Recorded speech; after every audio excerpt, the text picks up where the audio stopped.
अमालिका प्रदेश में एक राजा राज्य करता था जिसका नाम बलेद बिन माअब था। अमालिका के सभी राजाओं को फिरौन कहा जाता था।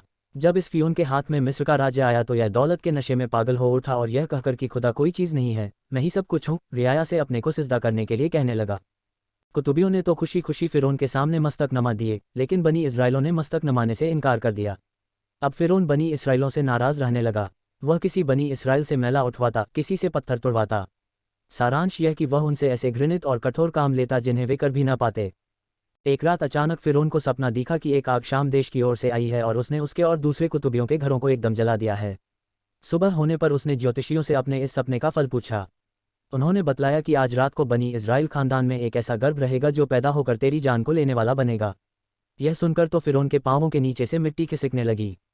उसने हुक्म दे दिया कि बनी इस्राइल में से आज रात के लिए मर्द तो अमुक मैदान में इकट्ठे हो जाएं और उनकी स्त्रियां घरों से बाहर न जा सकें। ऐसा ही हुआ। शहर भर के सब बनी इस्राइल मर्द मैदान में इकट्ठे कर लिए गए और स्त्रियों को घरों में छोड़ दिया गया। लेकिन फिरौन का अंगरक्षक, जिसका नाम इमरान था, वह भी बनी इस्राइल ही था। उसके अलग करने का किसी को ध्यान तक न आया। वह रात को अपनी स्त्री के साथ रहा और उसी रात हज़रत मूसा ने इमरान की स्त्री के गर्भ में प्रवेश किया। दूसरे दिन फिर ज्योतिषियों को बुलाया गया तो उन्होंने आसमान पर पैगंबर के गर्भ प्रवेश का तारा देखा। कहते हैं कि जिस दिन पैगंबर गर्भ में प्रविष्ट होता है उसी रात में उसका सितारा चमक उठता है। सितारा देखकर ज्योतिषियों ने फिरौन से कहा, तू इंतजाम ठीक नहीं रख सका, तेरी जान लेने वाला गर्भ में प्रवेश पा चुका है। इन पर फिरौन ने कहा, आज से बनी इस्राइल में जो भी लड़का पैदा हो फौरन जान से मार डाला जाए। हुक्म की देरी थी कि हजारों बेगुनाह बच्चों के खून से हाथ रंगे जाने लगे। लेकिन जब हज़रत मूसा पैदा हुए तो खुदा की कुदरत से सब पहरे वाले अंधे हो गए और उनकी माँ को इतना मौका मिल गया कि वह अपने प्यारे बच्चे को संदूक में रखकर पास ही बहने वाली नील नदी में इस आशा से बहा दे कि शायद यह बहता हुआ कहीं दूर जा निकले और कोई खुदा का बंदा इसका पालन पोषण कर ले। मगर होता वही है जो खुदा की मर्जी होती है। उस नदी में से एक छोटी नहर काटकर फिरौन के घर में लाई गई थी। मूसा उसी में से बहते हुए उसके घर में पहुंच गए। फिरौन के घर में एक कुश्ती लड़की के अतिरिक्त कोई संतान न थी। जब उसकी पत्नी आसिया ने देखा कि एक सुंदर लड़का तैरकर उनके महल में गया है तो वह बेहद खुश हुई और उसने बच्चे के पालन पोषण का उचित प्रबंध करा दिया। बच्चे को दूध पिलाने के लिए धाय भी रखी गई, लेकिन हज़रत मूसा ने किसी भी धाय का दूध नहीं पिया। जब उनकी माँ को ही धाय बनाकर रखा गया तब उन्होंने दूध पीना आरंभ किया। खुदा की मेहरबानी से हज़रत मूसा अपने दुश्मन के घर में रहते हुए भी अपनी असली माता की गोद में पलने लगे और फिरौन के फरिश्तों तक को भी खबर न हो सकी कि उसका दुश्मन उसके घर में ही निवास कर रहा है। लेकिन कुछ समय बीत जाने पर हज़रत मूसा का कुछ थूक उस कुश्ती लड़की के शरीर को लग गया। थूक का लगना था कि लड़की भली चंगी हो गई। लड़की के ठीक होने का समाचार बादशाह ने सुना तो उसे बहुत ही आश्चर्य हुआ, क्योंकि हकीम लोग उसके रोग को लाइलाज बतला चुके थे। बादशाह ने हज़रत मूसा को बुलवाया और गोद में लेकर उन्हें गौर से देखने लगा। हज़रत ने फिरौन की दाढ़ी के कुछ बाल नोच लिए।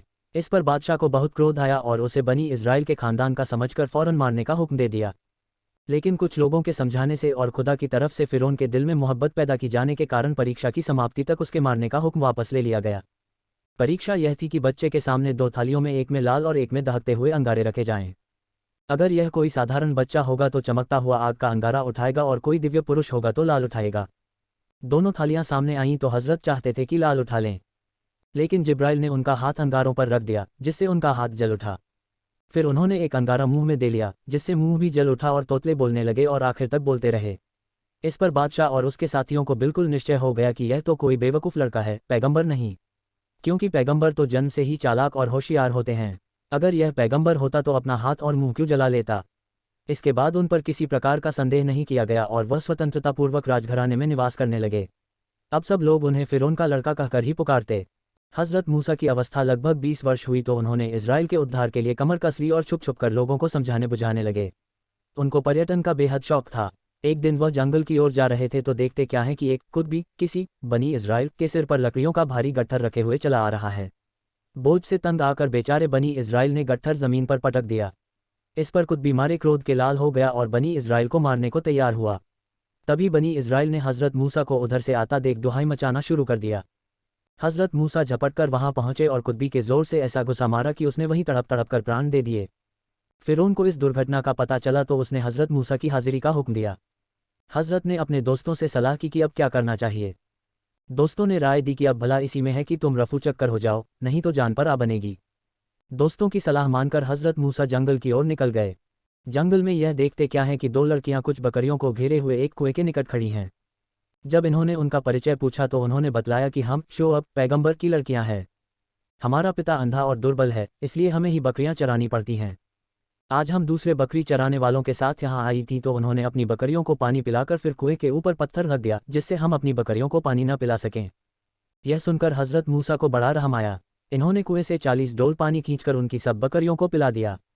वे लड़कियां अपने घर गईं तो उन्होंने हज़रत मूसा की सहायता का सब हाल कह सुनाया। इस पर शोअब ने कहा कि तुम उसे ढूंढकर मेरे पास ले आओ। वे लड़कियां फिर उस कुएं की ओर गईं और हज़रत मूसा को अपने घर ले गईं। हज़रत शोअब ने हज़रत मूसा की कहानी सुनकर कहा कि तुम यहाँ पर ही रहो। जब तुम 8 साल मेहर की बकरियां चरा चुकोगे तो तुम्हारा विवाह इनमें से एक लड़की के साथ कर दिया जाएगा। कहते हैं कि हज़रत मूसा ने अपने ससुर साहब को खुश करने के लिए 8 साल के बजाय पूरे 10 साल बकरियां चराईं। तब हज़रत शोअब ने अपनी लड़की सफूरा के साथ इनका विवाह कर दिया और एक लाठी और बहुत सी भेड़ बकरियां देकर इनको विदा कर दिया। हज़रत मूसा मंजिल पर मंजिल तय करते हुए दूर पर्वत के पास पहुंचे तो घटा मेह और तूफान उमड़ आए जिससे बहुत अधिक सर्दी हो गई। सर्दी दूर करने के लिए इन्हें आग की आवश्यकता हुई तो इन्होंने इसकी खोज में चारों ओर घूमना शुरू कर दिया। थोड़ी देर में यह देखते हैं कि पहाड़ के ऊपर बड़ी तेज आग चमक रही है। यह कुछ घास फूस लेकर उसे सुलगाने के लिए दौड़े और जहां आग जल रही थी वहां पर घास फूस रख दिया। लेकिन वह आग वृक्ष पर चढ़ गई। उन्होंने भी वृक्ष पर चढ़ना चाहा लेकिन आग दूसरे वृक्ष पर चली गई। यह विचित्र घटना देखकर इनके मन में अनेक तरह के विचार उठने लगे। तभी किसी ने चिल्लाकर पुकारा, ए मूसा। इन्होंने कहा, हाँ, लेकिन इन्हें कोई और नजर न आया। अब यह बहुत भयभीत हुए और कहने लगे, कौन है जो आवाज़ देता है और अपने को जाहिर नहीं करता। इसके उत्तर में इन्हें सुनाई दिया, हे मूसा, निश्चय ही मैं अल्लाह हूँ, तेरा और सारे जहां का मालिक हूँ। अब तू अपने जूते उतार दे क्योंकि इस समय तू पवित्र पृथ्वी पर आ खड़ा हुआ है। यह सुनते ही हज़रत मूसा ने अपने जूते उतार फेंके और एकदम सिजदे में झुक गए।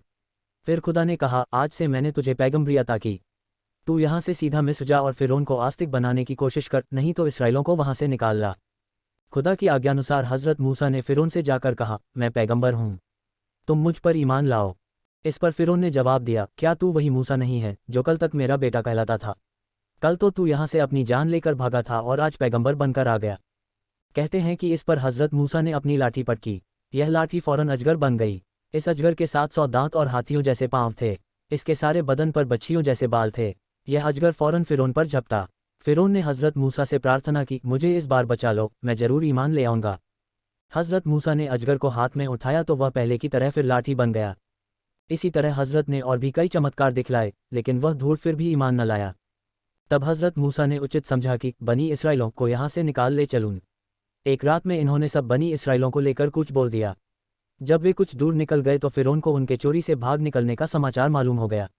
उसने कई लाख सवार और प्यादे लेकर कुलज़म नदी के इसी पार उन्हें जा घेरा। लेकिन हज़रत मूसा ने अपनी लाठी नदी के पानी में मारी तो उसी दम पानी के 2 टुकड़े हो गए और बीच में सूखा रास्ता बन गया।